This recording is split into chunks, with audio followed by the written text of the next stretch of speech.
Okay, good day everyone. So let's continue for the lesson 4 under in the logic, tautology, contradiction, and logical equivalence. Okay, so the tautology and contradictions is first is the tautology denoted by a symbol like this one, yung T, parang ganito yung symbol, is a statement that always true. Okay, that is a statement that always true. And another one, the contradiction, or a symbol denoted by a null hypothesis or null set, null set pala, hindi null hypothesis, so it is statement that always false, always false po ang contradiction, and the tautology always true. Okay, so let's have an example, using the truth tables or truth tables value. Let P and Q be the propositions using truth tables. So P, okay, ano yung symbol na ganito? So hanapin natin yan, or 'di ba? P or, okay, or pala. So P or T is a tautology. So let's prove, no? Okay, so using the propositions P and T, or tautology, so yung proposition natin ng P is meron tayong T and F, no? So take note that tautology is always true daw. Okay, always true yung under in the tautology. So yung T is true, yung F maging true. So let's prove.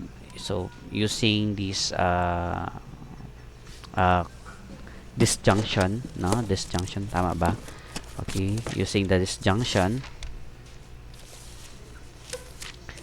Okay, so P or the tautology, okay, tautology. So P, so true is true. F and T is true. So take note that this number 1 is a tautology kasi lahat ng sagot niya is always true, no? Kahit naka-disjunction siya. Okay, so let's move on into number 2. P and Q, P and null set is a contradiction. So let's prove, no? Under in the propositions P, meron tayong true and false. Okay, so take note that the null set, that is always false, no? The statement is always false. Yung true maging false, yung false is always false. Okay, so P, okay, take note that this symbol is denoted by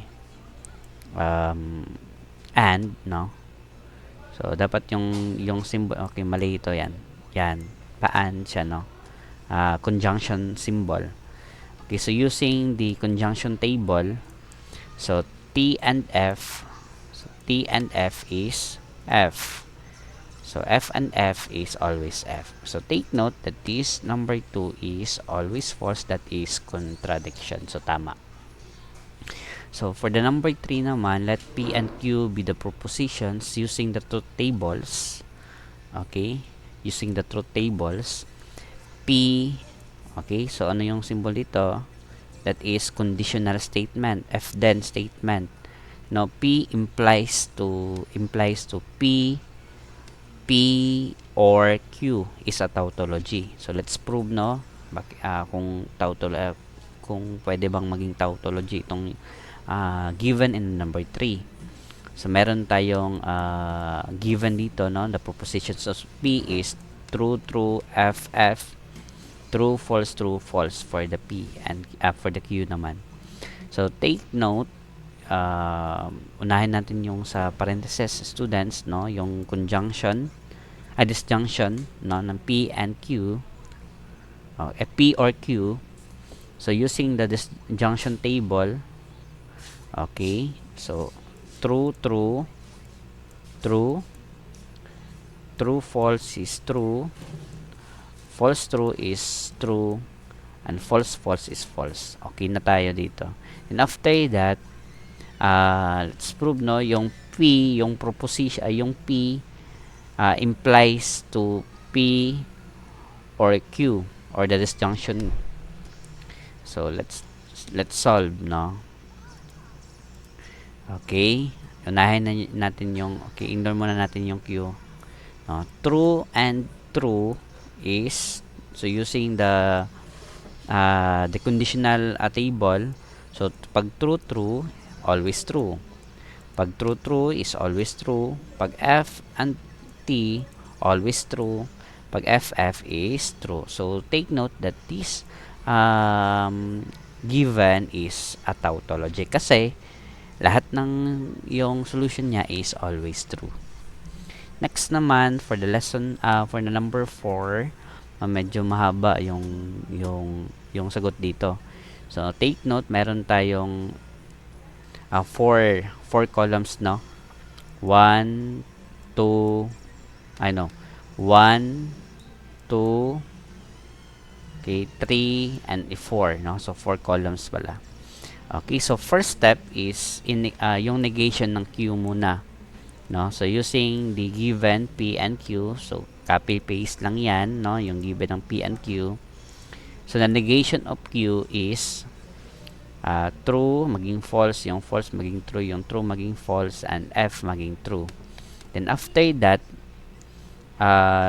ito okay na ito, yung P, okay, P and negation of Q, so conjunction no, conjunction. Okay, so unahin yung P, so true false, so using the conjunction table, true false is false, pag true is true, pag false false false, pag false true is always false. Okay, tapos na tayo dito no. Okay, next is ito muna no, P and Q or conjunction. Okay, so using the conjunction table,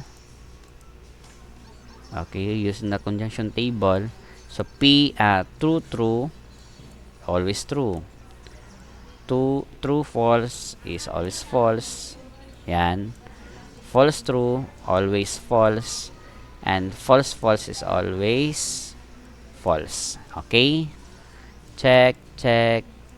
So after that is yung sagot dito no for the last answer, P, yung dito sa parenthesis no, P and the negation of Q and P and Q no.